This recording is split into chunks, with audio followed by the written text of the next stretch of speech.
Hey everyone, James Lambert here. I hope you're absolutely thriving wherever this video finds you. Now, I just logged on to YouTube not so long ago and another video came up. I don't know if you can see that. This guy, Dan Penner, banging on about tough as nails. I don't know. I suppose it's always about context, isn't it? But I find what's so lacking today in this narrative is there's a lot of so-called business or lifestyle gurus, and they're banging on about tough as nails to a lot of frankly lost men, many of them who haven't had a father figure. And so, like a plant that is thirsting for water, they all too readily grab hold of this seemingly strong, overtly masculine, hyper-masculine archetype, not being fully aware of the danger of a lack of balance. You see, I live the hyper-masculine life. I can talk about that. I can't talk about this fella, Dan Penner, and all these others. But what they lack so often in their narrative is saying that you can carry on like a bit of a dickhead maybe in the business world, if you're, so often and they're so quick to name like the Steve Jobs, the Elon Musks, these people, like a few people in the world out of over 7.25 billion. See, for the average guy, not the average guy, for the masses of mankind, half the population male, that overt hypermasculinity concept, identity, if not tempered with very prudent things such as kindness, compassion, love and peace. Some of these things that aren't getting an equal shout, they're not being at least fairly spoken about. So these people banging on about the attributes of being tough as nails, a lot of these guys have never been in the fight. But the point is, if not given the right context, the men that are seeking significance through hypermasculinity, they're the ones on the front line. They were my friends getting hurt, on the streets, seeking significance, fighting, getting stabbed. They're the ones on the door or fighting doormen or seeking significance through violence, through hurting each other, through joining gangs. Some of these guys that speak on it, they're literally in their castles. It's easy to talk about this bravery. The narrative is not given significant context, nor is it indeed spoke about the dangers and the perils of a masculine identity. It's not. So people could be tough as nails and so on and so forth. But I say, as somebody that actually lived that identity as tough as nails, that furnished myself, that chiseled my body away to be as tough as nails, thinking that would bring me a state of equanimity and peace. It brought none of those things.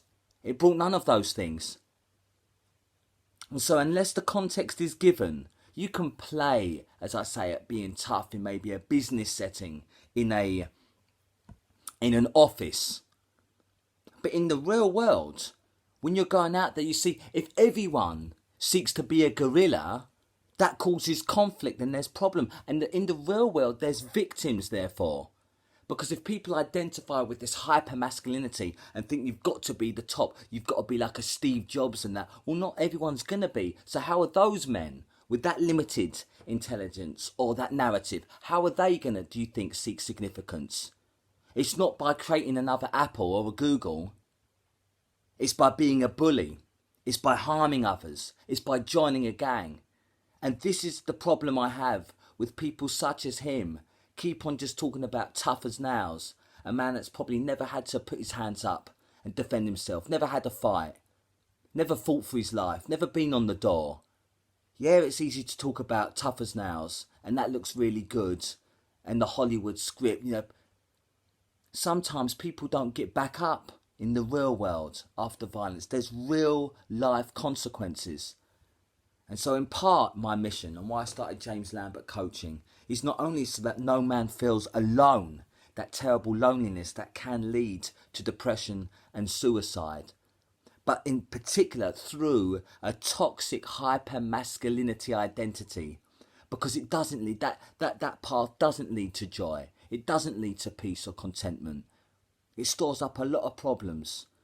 And so it's balance, because I also, so you've got further context, I don't like necessarily, I'm not a huge fan of what they've termed the snowflake generation, where one takes offence at everything. You know, no, there is of course balance needed. You can be as tough as nails, but not to the detriment, important thing here, not to the detriment of other equally, keyword equally important attributes, such as those I've already mentioned. Compassion, kindness. Since when did it become uncool for these things? I believe in these things innately, fundamentally. So yes, you can be tough as nails given a certain context, if you like, in the gym or your mindset in business.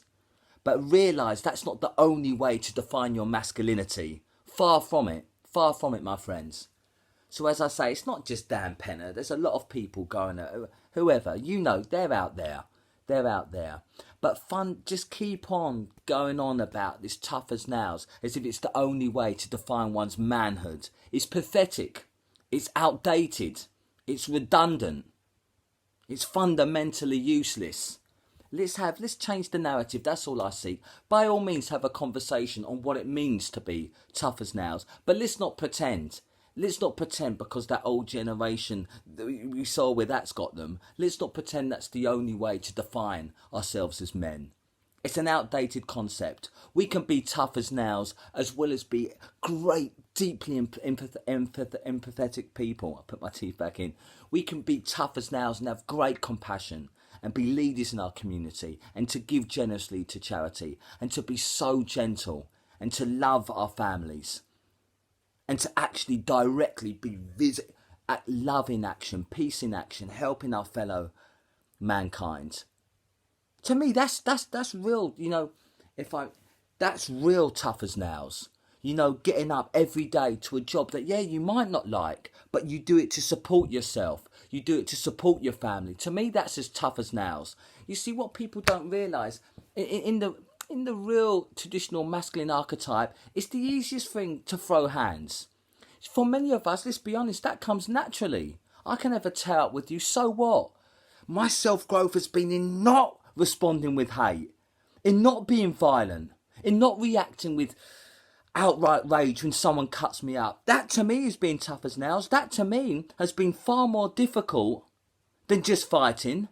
So yeah, that's why I get passionate and emotional when these people come along, still banging the old drum about tough as nails in this outdated masculine concept. No, I want to lead a generation of men that know they can throw hands, but more importantly, they choose not to. Important word, choose. They choose to be peaceful. They choose to be compassionate. They choose to speak about their problems, to talk it out with their enemies, to use their head and not their fists. This to me is tough as nails. Looking after yourself, physical, mind and body. This is being tough as nails. Anyway, this has been on my head and heart. So if it resonates with you, beautiful.